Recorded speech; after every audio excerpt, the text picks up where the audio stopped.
Bien, muchachos, entonces continuaremos con el abordaje en relación ya a lo que es la movilización. Voy a mostrarles algunos ejemplos, sobre todo en función a lo que es una de las compresiones más comunes, ya porque vamos a ir en relación a la prevalencia, para que así todo lo que vayamos abordando también lo utilicen ustedes de manera práctica.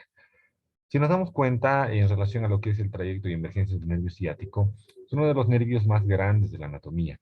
Es uno de los nervios que tiene mayores comunicaciones radiculares para formarse como un ramo terminal. Ya este nervio es más o menos, incluso pasa desde la región lumbar hasta la región sacra, ¿no? A nivel de lo que es L3, L4, L5, S1 y S2. Entonces, en cada uno de estos niveles se genera una raíz que va a generar, en algunos casos, compromiso, dependiendo del tipo de alteración de estructura blanda que se esté generando. Entonces, por eso mismo, cuando nosotros notamos este tipo de afectación, podemos determinar exactamente cuál es la región que está quedando afectada, si es la región lumbar o la región sacra, ¿ya? Porque dependiendo de los síntomas que genere el paciente, o se va a dirigir más hacia la región posterior de rodilla, pierna y pie, o se va a dirigir más hacia la región del glúteo y muslo. Si es la zona alta lumbar la que ha generado compresión, como es lo más común, porque es la zona funcional de la columna. La zona sacra no tiene una función motora, en particular no tiene desplazamiento, ¿verdad? Porque es una región rígida. Se puede dar por otro tipo de alteraciones, un traumatismo directo, un proceso neoplásico, una inflamación localizada de otra estructura cercana a la zona de emergencia sacra, pero eso ya tiene otro tipo de resolución, otro tipo de abordaje. Pero lo más común es apreciar que haya una alteración a nivel de L3, L4 o L5, que es la zona funcional. Si fuera ese el caso, lo que nosotros tenemos que hacer es la liberación del nervio mediante todos los recursos que tenemos disponible y haciendo una conjunción de terapia para que se pueda resolver el factor que ha generado la compresión. Lo indicado es que hagamos neurodinamia después de que se ha resuelto la compresión del nervio, o sea, la estructura que genera compresión tiene que nuevamente retomar su patrón biomecánico fisiológico. Si no es así, pues la neurodinamia no va a poder hacer maravillas y va a poder resolver, ni va a poder resolver tampoco lo que es la alteración de la compresión del nervio, porque lo que va a hacer es facilitar el desplazamiento por las estructuras que han generado compresión y para que haya también un nivel adecuado de desplazamiento y elongación nerviosa. Eso es lo que se está buscando con la neurodinamia. Entonces, por eso primeramente tendremos que abordarlo con otras técnicas que a futuro vamos a ir viendo, ¿ya? La forma en la cual se ha elaborado este PGC. Tal vez me hubiera gustado que la neurodinamia esté en la parte final, pero hay que respetar lo que hacen en Cochabamba, entonces por eso estamos asumiéndola antes. Porque antes de esto hubiéramos tenido que abordar tal vez incluso técnicas de liberación miofacial o técnicas de reducción de la tensión muscular. Para eso tenemos, por ejemplo, la técnica de terapia normotensiva, que es bastante útil para las alteraciones miofaciales. Tenemos también lo que es la inducción miofacial. Tenemos lo que es la técnica de Chaitov, de ahí de Levitt para generar disminución de la tensión muscular y generar una elongación apropiada. Tenemos lo que es la elongaciones o stretching como parte del EDPG. Entonces, como les digo, todas estas técnicas podrían haber sido utilizadas antes para resolver la alteración de la estructura blanda, o sea, el factor que ha provocado la compresión nerviosa y después del abordaje y de la resolución de esa alteración en un objetivo a corto plazo, ya desde mediano plazo podríamos ir trabajando con lo que es el abordaje en la técnica de neurodinamia y de esa manera resolver las alteraciones que han quedado en el nervio periférico. ¿Ya? Entonces, por eso, siempre que yo les haga preguntas relacionadas a este criterio, pues tienen que tener ustedes bien en claro que la técnica de neurodinamia se hace sobre todo en abordaje tal vez desde mediano o desde largo plazo en cuanto a la concepción de objetivos. A corto plazo tendríamos que hacer el abordaje de otras técnicas porque el objetivo principal va a ser liberar a la alteración del factor que la ha provocado, ¿no? Y en este caso, si es muscular, pues tenemos que recobrar la función, las propiedades del músculo que se han modificado y que están dando lugar, en este caso, a la compresión radicular. Por eso mismo, les repito, tal vez a mediano plazo o a largo plazo sea mucho más útil utilizar la neurodinamia, porque previamente ya se van a utilizar otras técnicas para resolver la alteración. Ya, entonces digamos que estamos ante una etapa en la cual ya se han resuelto los factores que han provocado la compresión nerviosa, pues entonces hacemos abordaje de la neurodinamia. Miren, aquí nosotros tenemos algunas posiciones que son posiciones activas o posturas activas, y también hay posturas asistidas. Ya la diferencia entre algo activo y asistido es que lo asistido es pasivo y generalmente lo hace un terapeuta. Puede haber asistido Puede haber una técnica asistida que lo realice el propio paciente, pero no es lo indicado a menos que éste ya tenga el conocimiento claro de qué es lo que tiene que hacer después de que el terapeuta le explique. Pero generalmente las técnicas asistidas en neurodinamia son técnicas que van a requerir de la interacción con el terapeuta, ¿ya? Lo que estamos viendo, por ejemplo, en esta primera diapositiva es una técnica activa, ya que el paciente está realizando de manera independiente. ¿Qué está haciendo el paciente? Si se dan cuenta, en una primera fase solamente está haciendo flexión de tronco en conjunto, incluida la región cervical, la articulación occipital, la región dorsal y la región lumbar. Está haciendo una flexión, no está haciendo una flexión completa. Está generando un movimiento de palanca de 45 grados de flexión de tronco. Ya hay una flexión completa cervical. ¿Para qué se está haciendo esto? Primeramente para generar un incremento del espacio intervertebral en base a la elongación de los músculos paravertebrales. Ya estamos haciendo una especie de tracción desde la región superior hacia la zona inferior, para que así la zona lumbar quede un poco más extensa en cuanto a la disposición de los espacios intervertebrales y de esa manera también se facilite la liberación nerviosa.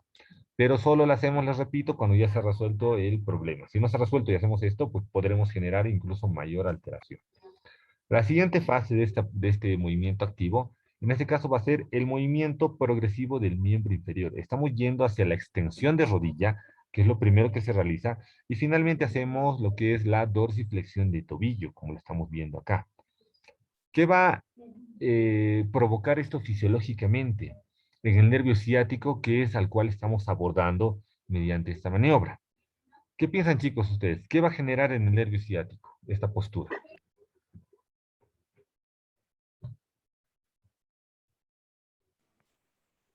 Vamos a generar una elongación del nervio. Muy bien. La cadena posterior genera elongación y a la par de la cadena posterior el nervio ciático se está elongando. Rocío menciona está liberándose. Aún no se está liberando por completo, pero está iniciándose la liberación, ya Rocío. ¿Cómo vamos a facilitar esa liberación en base al desplazamiento? Ahora, aquí viene la cuestión. ¿Cómo se hace el desplazamiento? Que es lo que yo les voy a mostrar de forma práctica. Tenemos aquí dos puntos de anclaje.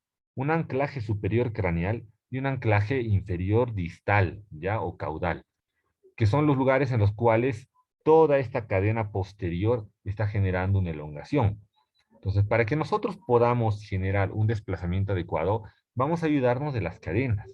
¿Qué pasaría si la persona, en este caso, en esa posición, hace una extensión de cabeza? Se va a liberar de alguna zona, de alguna forma, el anclaje superior que se está generando para incrementar la tensión del nervio. Aquí miren cómo se ve ya, incluso ya con un gráfico un poco más detallado, lo que es el punto máximo de tensión al cual se está sometiendo al nervio. Si yo simplemente hago a partir de esta postura extensión de la columna cervical, estaré alcanzando un nivel de desanclaje a nivel de los orígenes o emergencias del nervio ciático. Sí, hay desanclaje, doctor. Ya, justamente porque en ese caso lo que estamos haciendo es que tanto fascias como músculos de esta zona generen menos tensión. Por tanto, no van a jalar, en términos vulgares, a los paravertebrales hacia la zona superior. Miren cómo aquí las flechas indican una tracción desde el punto medio hacia superior y otra hacia inferior, o sea, hacia craneal y hacia caudal. No se está generando, mejor dicho, con la extensión de la cabeza, se está liberando esta zona. Más aún si yo después de esto hago una extensión de tronco. ¿Qué estaría haciendo? Estoy desanclando toda la zona superior para que el nervio se mantenga un poco más suelto en esta región del origen. Ya, sobre todo en el origen se va a generar una liberación, ya con ese cambio de posición. Ahora, vuelvo a esta posición y hago una flexión plantar. ¿Se está liberando algún anclaje? No, Ninguno de los anclajes. Vuelvo a esta misma posición en la cual está la persona y solamente en vez de esta posición de flexión dorsal hago flexión plantar. ¿Se está liberando algún anclaje? no, doctor, no creo que se Ya. esté liberando. Creo que se está Justamente manteniendo. se está manteniendo el anclaje. En realidad sí voy a generar liberación. ¿Por qué? Porque el hecho de hacer flexión plantar va a hacer que la parte final del anclaje, porque no olvidemos que aquí el nervio ciático va hacia toda la parte posterior de la pierna y parte de la región plantar del pie. Entonces, al hacer flexión plantar, se libera el anclaje distal o caudal que les he mencionado al principio. Les repito, aquí hay un anclaje caudal o distal, que en relación a este nervio, no para todos los nervios, por si acaso, chicos, en relación al nervio ciático por su trayecto, este anclaje distal está localizado cercano al tobillo. Y el anclaje proximal, obviamente, está en la región lumbar, pero por la posición que se está asumiendo, involucra a la columna dorsal, lumbar, cervical y articulación occipito-ateloidea. También involucra esas regiones el anclaje proximal. Si hago movimiento o de la cabeza o del tobillo, voy a o incrementar el anclaje o voy a reducir el anclaje, ¿ya? Porque son los segmentos que están prácticamente sujetando. Es como si una liga yo la sujeto fuertemente de un extremo y de otro. Si suelto un extremo, se libera un anclaje, ¿verdad? Y la liga se suelta. Si suelto el otro extremo, lo mismo. Entonces aquí tengo dos extremos para poder liberar un anclaje. Entonces, si yo hago flexión plantar, se libera parcialmente el anclaje distal, pero se va a liberar mucho más si yo hago, ¿qué movimiento con la rodilla? Flexión. Flexión, excelente. Flexión de rodilla y flexión plantar liberan completamente el anclaje distal, pero mantienen el anclaje craneal o superior. ¿Por qué? Porque todavía la postura que está asumiendo la persona de flexión de tronco, incluida columna lumbar, dorsal, cervical y articulación occipito-ateloidea, se está manteniendo. Entonces el anclaje proximal se mantiene y el anclaje distal se suelta. Entonces eso quiere decir que una parte de la liga está jalando con más fuerza que la otra. Si digamos tenemos una liga al interior de un tubo, yo jalo más fuerte de un lado, pero sigo sujetando del otro, entonces parte de la liga se va a recorrer hacia un lado, ¿verdad? El tubo se mantiene en su posición. Si el otro lado lo sujeto y jalo el otro punto de anclaje, pues la liga se va a recorrer, pero el tubo se mantiene. Es lo que estamos intentando hacer, que el nervio ciático se desplace de manera eficiente por los lugares en los cuales se genera tal vez cierta compresión en su trayecto, más aún considerando que las zonas de la emergencia son las que están quedando afectadas. Por eso tengo que liberar o anclaje superior o anclaje inferior para que se genere un desplazamiento adecuado, porque en este punto máximo de elongación hay doble anclaje, quiere decir que estoy elongando al máximo el nervio ciático. Entonces, para generar desplazamiento, juego con ambos anclajes. No puedo liberar ambos anclajes de golpe, o sea, no puedo hacer que la persona vaya a una extensión completa de tronco y de articulación occipito-ateloidea, más cervical y al mismo tiempo flexión de rodilla y flexión plantar, porque ahí no genero ningún tipo de anclaje. Entonces el nervio ciático va a estar completamente suelto, no va a estar generando desplazamientos sobre las estructuras que pueden generar el compromiso de compresión. ¿Me dejo entender, muchachos?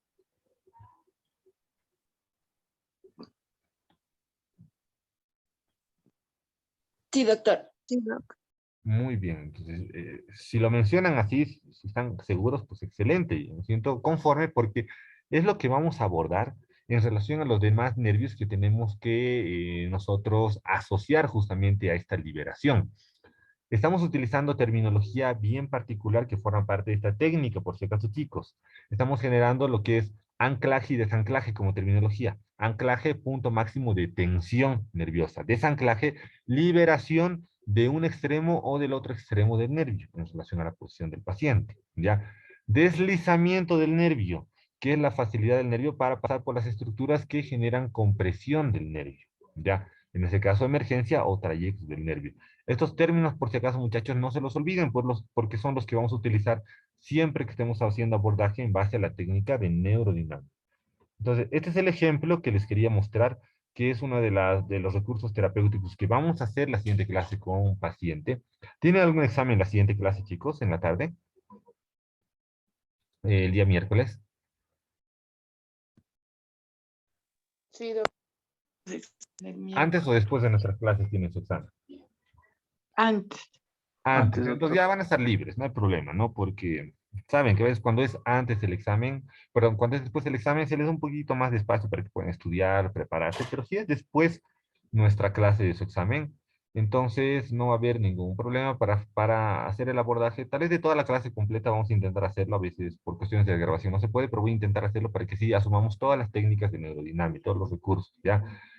Alejandra Aguilar nos dice si hay un libro relacionado, les repito, no hay libros, ¿no? ¿Por qué no hay libros? Tampoco ni siquiera en la biblioteca de la universidad, porque es una escuela cerrada, bien circunscrita. Para poder acceder a los textos y libros, Obviamente hay que tomar todo el curso de especialidad dentro de la técnica o experticio dentro de la técnica. Yo tengo algunos policopiados justamente del experticio que he tomado, que se los puedo brindar, voy a buscarlos ya por dónde estarán, me he trasladado del departamento, entonces los voy a buscar y si los encuentro, obviamente con mucho gusto se los voy a facilitar.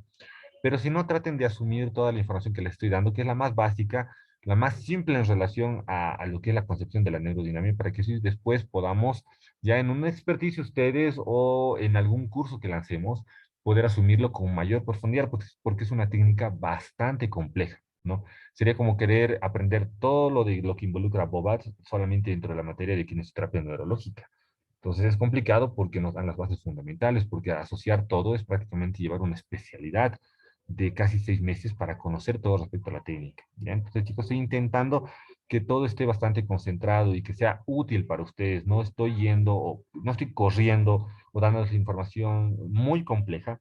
Si fuera el caso, prácticamente no van a utilizar esta técnica. Y si no lo utilizan, pues no sirve, no tiene sentido, ¿verdad? Que le estemos llevando. Por eso estoy tratando de ser básico y un poco más elemental. Pero si encuentro mis policopiados, con mucho gusto también se los voy a pasar. ¿Ya? Entonces, ¿hay alguna duda o consulta que quieran hacer respecto a este inicio de la base de lo que es la terapia en relación a la neurodinamia? Disculpe, doctor. Entonces, cuando hablamos de la neurodinamia, hablamos de el movimiento básicamente del nervio que va a hacer en su trayecto, porque logramos extender y, y mover en su trayecto el nervio de cierta manera, como si fuera una soga a la que le damos más cuerda o le damos menos cuerda, más o menos, doctor, así es como entiendo. Justamente, justamente, Carmencita, es lo que hablábamos desde la primera clase.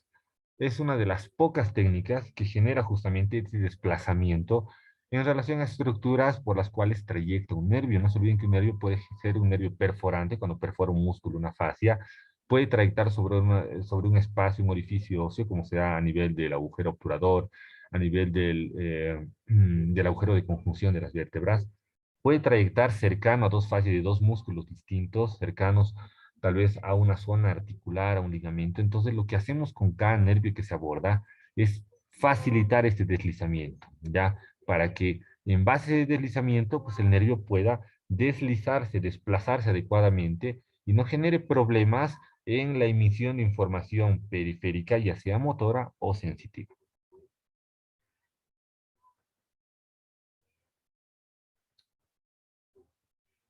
Muy bien, miren aquí en esta diapositiva ya para finalizar, miren cómo se hace de forma ya pasiva. De forma pasiva, en este caso el terapeuta va a ser el que va a asociar cada uno de estos movimientos para poder facilitar este deslizamiento, considerando que el paciente a veces no va a medir el nivel de tensión que tiene que asumir para cada una de las posiciones. ¿Ya? Entonces, en un principio siempre tiene que ser de forma pasiva para que el terapeuta pueda medir el rango, la biomecánica apropiada de movimiento y demás. ¿Ya, muchachos? Entonces, esto es lo que les voy a mostrar justamente en la siguiente clase, no solamente en relación al nervio ciático, que ha sido nuestro ejemplo para poder entender la biomecánica del procedimiento, sino en relación a otros nervios del miembro inferior y también nervios del miembro superior, porque como les decía, sobre todo a los plexos son a los que se los aborda en base a lo que es la técnica de neurodinamia. Entonces, si no tenemos ninguna otra duda o consulta, muchachos, nos vemos directamente la siguiente clase el día miércoles.